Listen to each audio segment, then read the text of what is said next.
हाँ भाई आ गए सब, क्योंकि मार्वल वालों ने अभी अभी नया कलेश मार्केट में लॉन्च किया है स्पेशल लुक नाम से। जो ट्रेलर शुरू होते हमें दिखने को मिल जाते हैं रॉबर्ट डाउनी जूनियर, सॉरी मतलब डॉक्टर डूम भाई, जो लेटवेरिया में ऐसे चौड़ में बैठा है जैसे मोहल्ले की प्रधान इलेक्शन जीतने के बाद टेरेस पे बैठता है। मतलब जो भी बोलो भाई, लोगों के पॉइंट ऑफ व्यू से और तो है भाई इस बंदे का। जिसके आगे हमें दिखने को मिलता है डॉक्टर स्ट्रेंज वाली वो ग्रीन स्पेल। मतलब ये सारी चीजें इंडिकेट करता है कि ये बंदा वाईफाई राउटर से लेकर काला जादू और तांत्रिक विद्या जैसे भी अपने अंदर लेके चल रहा है। यानी आयरन मैन और डॉक्टर स्ट्रेंज का परफेक्ट कॉम्बिनेशन जिसे मिक्सी में पेल दिया हो। नेक्स्ट सीन में हम देखते हैं कि इस बंदे की बैकग्राउंड में लगी हुई एक फैमिली फोटो। मतलब बोला जा रहा है कि ये डूम की वाइफ और बच्चे की इमेज है, बट मुझे लग रहा था कि ये शायद डूम और उसकी मॉम के होंगे, जिसकी कॉमिक स्टोरी तो आपने ऑलरेडी सुनी होगी। तो इसका मतलब यह है कि पहले हमारे डूम भाई एक फैमिली मैन थे, लेकिन मार्वल का एक गोल्डन रूल है जहाँ अगर किसी कैरेक्टर की फैमिली खुश दिख रही है, केविन फाइगी उसका टिकट गिराने में टाइम नहीं लगाते। डूम और सेकी यूनिवर्स 8-8 में रेड रिचर्ड और डूम एक ही कॉलेज में पढ़ते थे और वो बेस्ट फ्रेंड थे। बट भाई जहाँ रीड होगा वहाँ बच्चा प्रोटेक्ट करने वाला रोल तो कंपलसरी है भाई। लेकिन यहाँ ट्विस्ट है कि डूम का पूरी फैमिली सीन ही बिगड़ गया और ऊपर से इस बंदे का फ्यूज भी उड़ गया। सो सैड भाई। मतलब ये सच है कि विलन ऐसे ही पैदा होते हैं। तो अब डूम का लॉजिक सिंपल है। तो इस बंदे ने बोला अगर मेरा घर टूटा है तो पूरी मल्टीवर्स तोड़ के सोसाइटी बनाऊंगा। तो ट्रेलर में भी यही सीन है, जहाँ इन्फिनिटी वॉर में भी सबके अपने बाप से यही लपड़े थे। स्टार्क का डैडी इशू, थैनोस और गमोरा की टॉक्सिक पेरेंटिंग, लोकी और ओडिन की daily so, and unfortunately multiverse saga में सब मम्मी डैडी बहन के बैठे हैं, जैसे लोगन, स्टीव,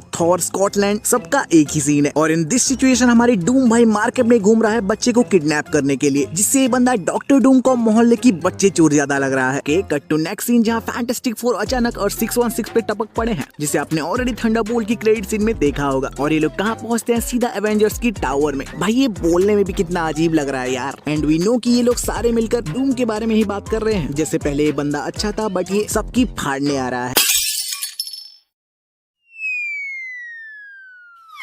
देन हमें पिछले ट्रेलर की थॉर वाला सीन को थोड़ा एक्सटेंडेडली दिखाया गया है, जैसे थॉर ने पूरी ताकत लगा के स्टॉर्म बेकर फेंका और हमारे भाई ने 2 उंगली से पकड़ लिया और बोला मैं इसकी टांगे उठा दूंगा। भाई सच्ची यार, इस बंदे ने जैसे स्टॉर्म बेकर को पकड़ा है ना, जैसे हमारी मम्मियां बालकोनी से उड़ती हुई चड्डियां पकड़ती हैं। मतलब 0 एफर्ट 100% बदमाशी। बट अब थोड़ा पिछला सीन में आते हैं, जहाँ ये जो ग्रीन वाला मैजिक है ना वो डूम के पास कैसे आया। तो ये डूम का स्पेशल लुक है। डूम की एक इशारों पे हमें दिखने को मिलता है full on comic accurate giant sentinel. हाँ वो म्यूटेंट शिकारी रोबोट, जहाँ ये सारे जमीन से बाहर निकलते हैं और डूम की उंगलियों पे नाचने लगते हैं। बट जो भी बोलो भाई, ये जो सीन था ना वो क्रेजी था भाई। बाकी ये तो मुद्दा नहीं है, क्योंकि ये जो ग्रीन धुआं है ना वो एमसीयू की बस एक ही बंदे के पास है, यानी गॉड ऑफ टीवी यानी लोकी। मतलब इस बंदे ने कॉमिक में तो पहले भी किसी की पावर्स चुराए हैं, बट यहाँ इस बंदे ने लोकी की ट्री का भी पावर चुरा लिया है भाई। And that is the reason जहाँ लोकी टीवी यूनिफॉर्म में सीधा पहुंचता है स्टीव रॉजर्स के घर। अबे भाई तूने जो 1940s में जाके पैगी भाभी के साथ रिटायरमेंट ली थी ना, उसी ब्रांच से पूरी मल्टीवर्स की लगने वाली है। तो तुम्हारी ये जो अय्याशी है ना,